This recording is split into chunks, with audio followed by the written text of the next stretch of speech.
मेरी जिंदगी का पहला कलाम जो मैंने पढ़ा था, माइक पर जो पढ़ा था, और 2 शेर पढ़े होंगे मेरे, हटा दिया हाथ पकड़ के, गला ही नहीं है उन्हें।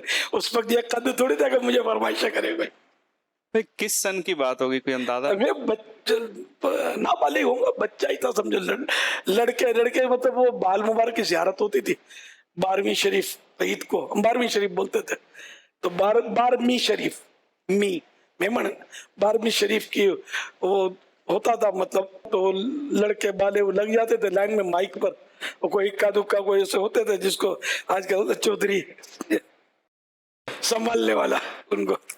तो इस तरह मतलब है कि मैं भी बैठ गया, मुझे भी ना पढ़ना।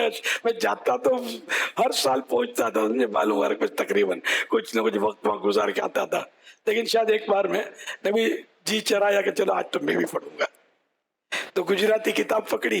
तो पढ़ा लिखा तो था नहीं खास, गुजराती मीडियम हमारा यहाँ होता था, तो गुजराती किताब पकड़ के वो मैंने आला हज़रत की किताब निकाली। हो सकता है मुझे आला हज़रत के भी तारुफ ना हो सकता है। तो मैंने ये चमक तुझसे पाते हैं ये सुनी भी थी ना, तो ये मैंने कोई एक या फिर दूसरा शायद शेर पढ़ा मैंने, तो उसने बंदा अच्छा था, वो नर्म मिजाज था, बेइज्जती और इस तरह नहीं कि मैंने पढ़ना सीखा फिर पढ़ना, चढ़ माइक छोड़, ऐसा कोई अंदाज नहीं था। माशाअल्लाह सुभान अल्लाह कहकर उसने मुझे हटा दिया होगा, वरना बुरा लगा होता तो अंदाज होता तो मुझे याद नहीं जाता। उसका नाम भी मुझे याद है, ये गालिबन उनका नाम यूनुस था, बेचारे पता नहीं हयात होंगे नहीं। मैं छोटा था तो ये तो इन्हें के यूं लगता था 25-30 साल के तो होंगे, अल्लाह मगफिरत करे। इनकी आवाज अच्छी थी, अच्छे नातवान थे, उस वक्त में अच्छा पढ़ते थे। तो मैंने बहरहाल शायद यही तर्ज थी मेरी, चमक तुझसे पाते